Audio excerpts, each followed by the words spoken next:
Hey, good afternoon, good weekend, good afternoon, good Saturday.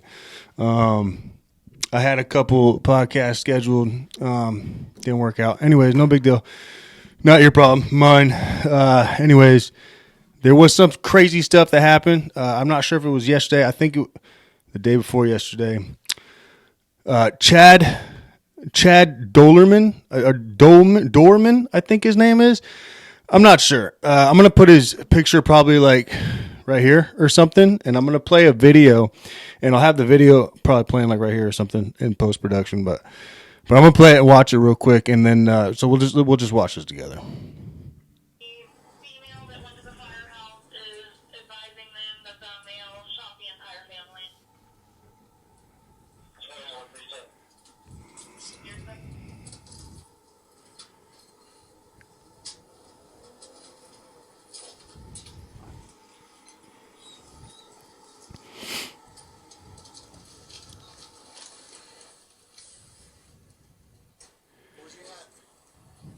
Now, this man executed 3 young boys. I'm sorry I didn't touch on that before we started this video. He killed he unalived his 3 young sons in Ohio.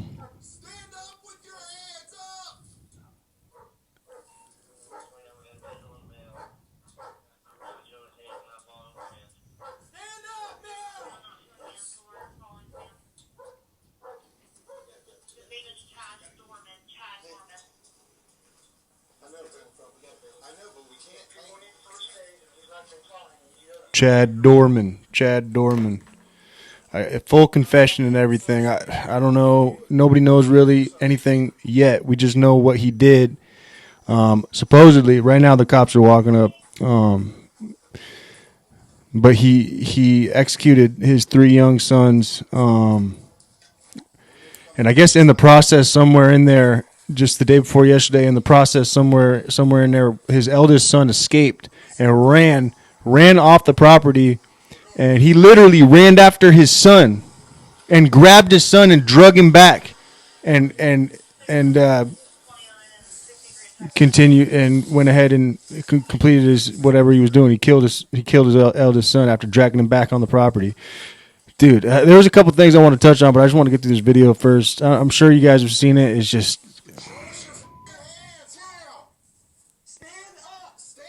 yeah, they got some of the stuff over there censored out, obviously. Look at this guy. Oh my God, he's so lucky though. Them cops right there are being so gentle with him, man.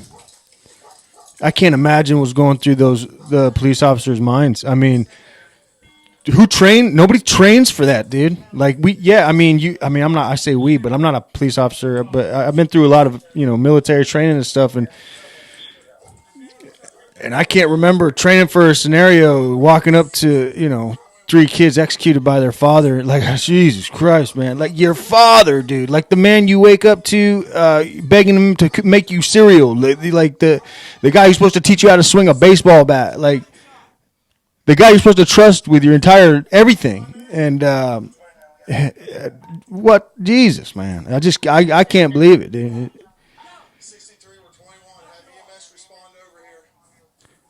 See that? Like, you see the body cam just facing it? Like, this cop can't look away. He's in shock, dude. Like, it's just shock. He can't even look away. And then you hear the wife in the background screaming how this man just ruined her life. I mean, I don't know. She sounds like obviously a distraught mother, but I mean, a situation like this, I'm sure there's going to be a huge investigation to see who was involved with what this dude was obviously on some kind of drug. You don't just. I don't know. I just assume you don't just off your kids, man. There's got to be some kind of rhyme or reason. He's got to be effed up on something, man. He's got to be on drugs. And he's talking about like the dog. Oh, don't worry about dog. He won't bite you. And his sons are laying like 20 feet from him right now. He's talking about his dog's barking.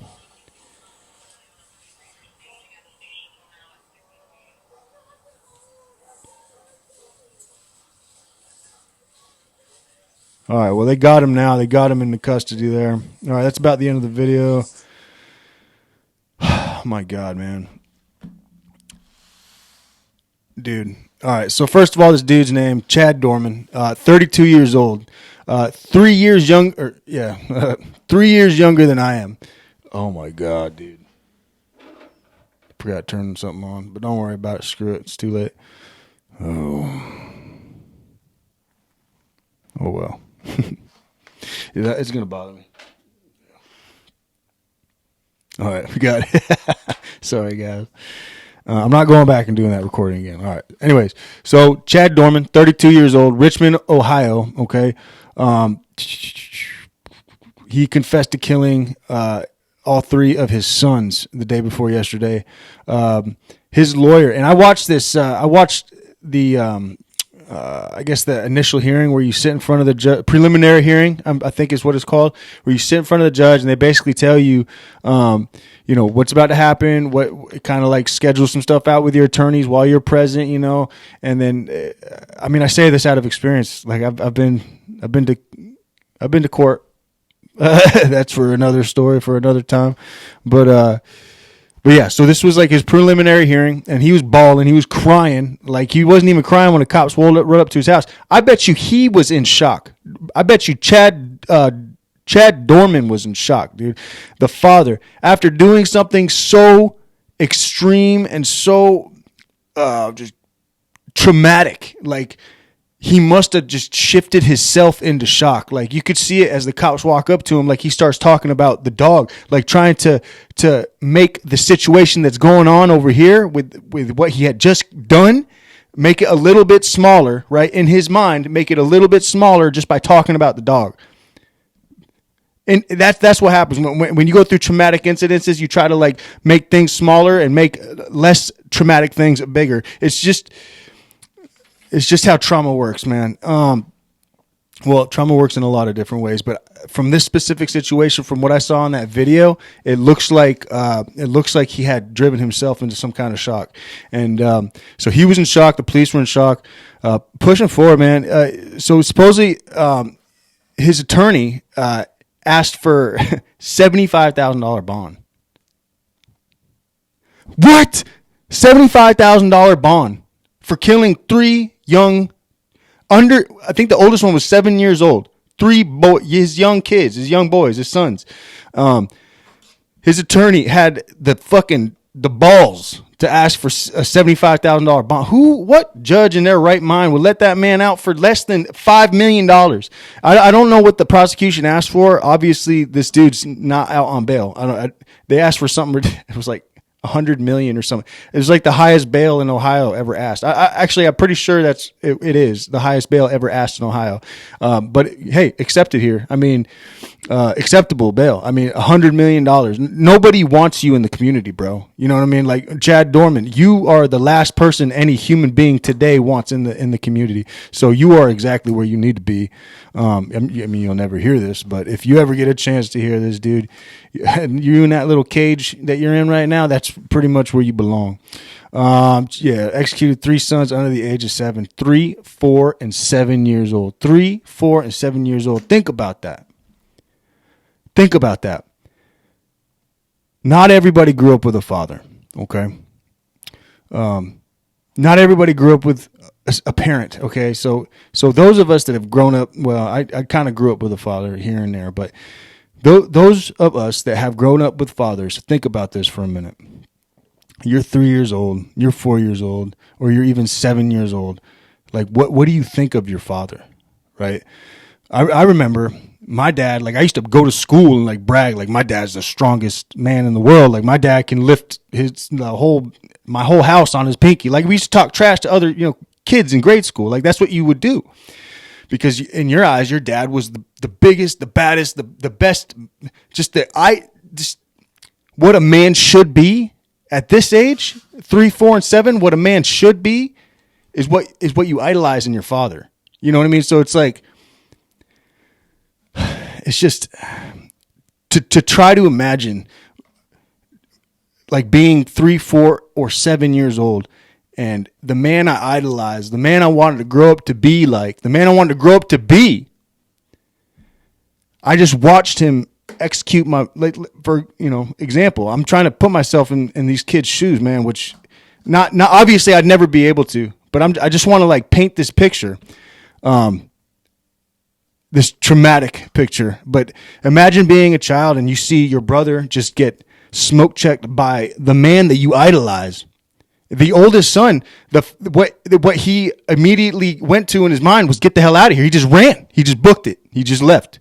And then his crazy Chad Doerman chased after him and drug him back to complete whatever he was doing, to complete the process of whatever he was doing. So not only the man you idolize, the man you literally grow up thinking about, that's who I got to be like. That's what I got to be, because that's all I know is man, is the man I look at every day. I mean, I'm just thinking from like a child looking at a father, right? And imagine like looking at this man like that, right? Like we all have growing up, right? And then this man is just does these crazy traumatic things right in front of you, right? And then his first initial reaction is to run away from the man that he's trusted his whole life, and to run for his life, to run for his freaking life at 7 years old. At 7 years old, no 7-year-old should be running for their lives. You know what I mean? From their father, let alone at all, but from their father. Pushing forward, man. I don't even know how long this is going. I don't want to take too much time doing this, but like, I want to hit some of these points that I wrote down, just over the last couple, literally this happened the day before yesterday. So I did some research the morning it happened, right? So I think it happened either Thursday night or Thursday afternoon or Thursday night, because I started learning about it yesterday morning, and I've just been trying to, I've just been trying to learn some key points to it, so I'd be able to talk to it in front of you here. Also, another thing, the mother, we heard her in the video as well, and she was distraught. She was screaming. She was obviously in shock too. I mean, I don't know if she was involved or not, and I'm sure a lot's gonna. Excuse me. I got a burp. I'm sorry, guys. All right, it's just the nature of the beast. All right. I'm not sure if she was involved. I'm not sure if she was involved. I'm not sure if she wasn't involved. I do know that she seemed traumatic in the video. All right, and any mother going through that, even if they were involved, that would have been a traumatic incident, even for a mother that was involved with doing that to their children. I'm not saying she did, okay, but I'm saying that the investigation will tell us more. But who knows? Is all I'm saying is who knows. There's always a possibility, right? But in the defense of her sons, so we do know that she attempted to at least defend one of her sons, right? In defense of one of her sons, she actually got shot through her hand. She had taken a bullet wound through her hand. I'm not sure the size of the weapon Chad Doerman used. I'm not sure if it was a pistol or rifle. Honestly, I don't know any of those details. I don't think any of those details were released, at least yet. But she did take a round through the hand. That's been confirmed. In defense of at least one of her sons. And then again, I want to touch again real quick. The eldest son did get a chance to run away. The eldest son ran for his freaking life. For his freaking life, dude. Ran for his freaking life from his father, dude. From his fucking father. And we've been talking about this for the last 10 minutes. The man that he idolized. The man that he looked up to be just like, right? He ran for his freaking life from that man. Like, I'm getting goosebumps. I'm giving myself goosebumps, dude. Like, there's fucking no worse way to go out of this world than by the hand of the man that fucking you're supposed to fucking want to be just like. You're supposed to look up to and want to be just fucking like. This dude, Chad Doerman, bro. I'm surprised when I seen you in your preliminary hearing that you didn't have one fucking black eye. These cops should have fucking roughed you up in that vehicle on the fucking ride to the courthouse. I'm sorry, dude. It might be against the rules, bro. But fuck you, man. You're a dirty scumbag, dude. I'm sorry. But honestly, truly, I'm surprised that the only thing I seen him do in court was cry, sob like a baby, right? Like his sons. Cry like his sons should have been crying right now, today. Should be crying. Instead, instead they're dead, right? He has the opportunity to fucking cry like a little baby, but his boys don't. Sorry, dude. This is just another fucking Christopher Watts, man.